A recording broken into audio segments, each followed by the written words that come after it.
Number 5. Last night, a friend rushed me out of the house. There was a music night at a local bar, and he didn't want to miss the opening act. I quickly got ready and left, but as the night went on, I realized something was missing. My phone wasn't in my pocket. First, I checked the table where we had been sitting, then I looked around the bar. I even checked the bathrooms, but it was nowhere to be found. Using my friend's phone, I dialed my own number. It rang twice before someone picked up. They didn't say anything. I could only hear deep, raspy breathing, and then a low, wheezing giggle. The call ended abruptly. Shocked, I called again, but no one answered. Everyone at the bar seemed normal. Nobody looked like they had just stolen a phone. I spent the rest of the night feeling uneasy, but in the end, I accepted that it was lost and went home.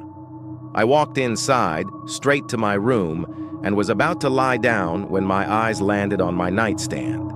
My phone was sitting right there. The screen was on. I picked it up and checked my recent calls. My stomach dropped.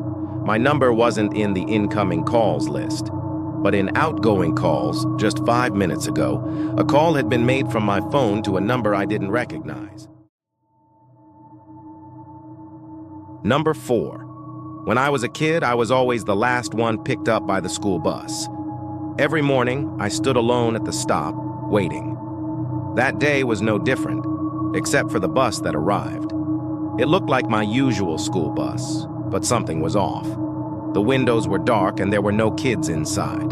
The driver rolled down the window and gave me a big, almost unnatural smile. "Come on in, kid," he said. His voice was calm, too calm. I hesitated. "Where are the other kids?" "We'll get them next," he replied, still smiling. "Just hop on." Something about the way he said it sent a chill down my spine. His eyes didn't blink, and his grip on the steering wheel was too tight. I took a step back. "No, I think I'll wait." His smile slowly faded.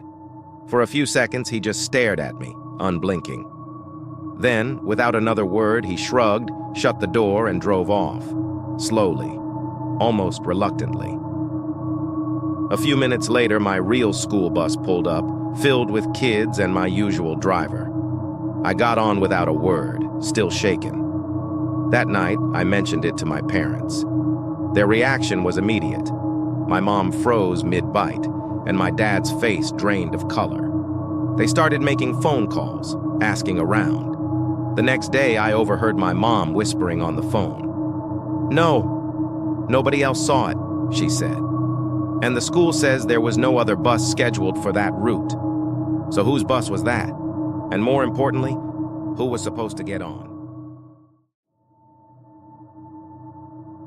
Number 3. A few years ago, a friend of mine had recently bought and renovated an apartment. He was trying to sell it but couldn't find a buyer, so I decided to rent it temporarily. The apartment was new and nice, but after moving in, I realized there was something seriously wrong with my neighbor. She looked about 45, but years had clearly been unkind to her. She appeared much older.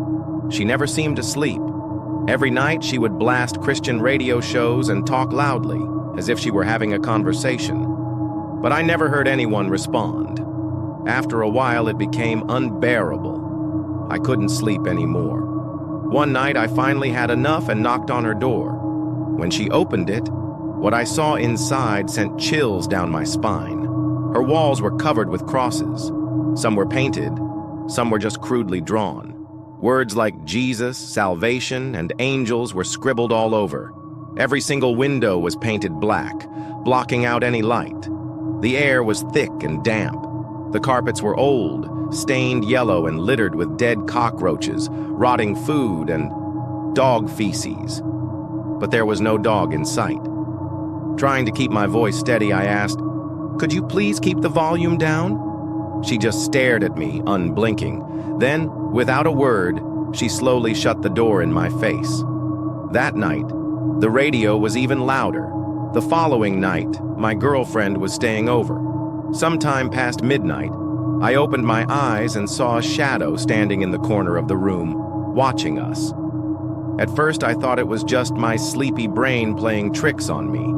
I tend to hallucinate in the dark sometimes.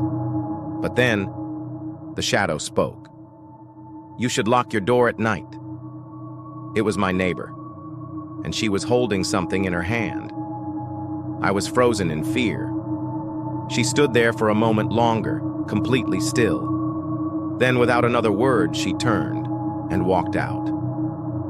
That night, she had broken into my apartment, and I had no idea how long she had been standing there. The next morning, I heard strange murmuring sounds outside my bedroom window. Slowly, I peeked through the curtain. She was standing below, mumbling to herself in some strange, unintelligible language. She was holding a large plastic bag. Something was inside it.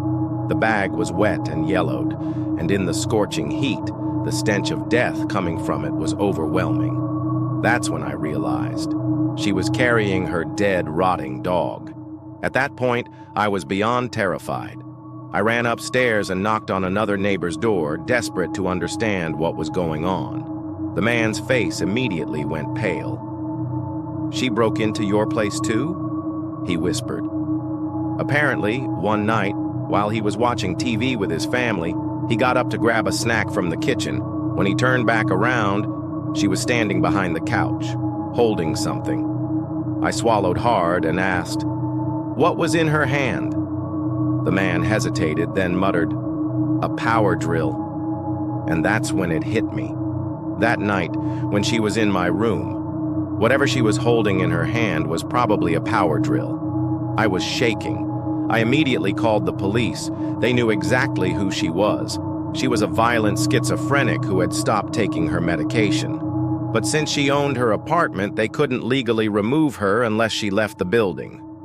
For the next 2 days, I didn't sleep. I just sat, waiting, watching. Then at 2 a.m., I heard her door creak open. She was heading across the street to the 7-Eleven for cigarettes. I grabbed my phone and dialed the police. Within 2 minutes, 3 police cars and a special transport van arrived. They took her down in seconds, restrained her, and loaded her into the van. And just like that, she was gone, as if she had never even existed.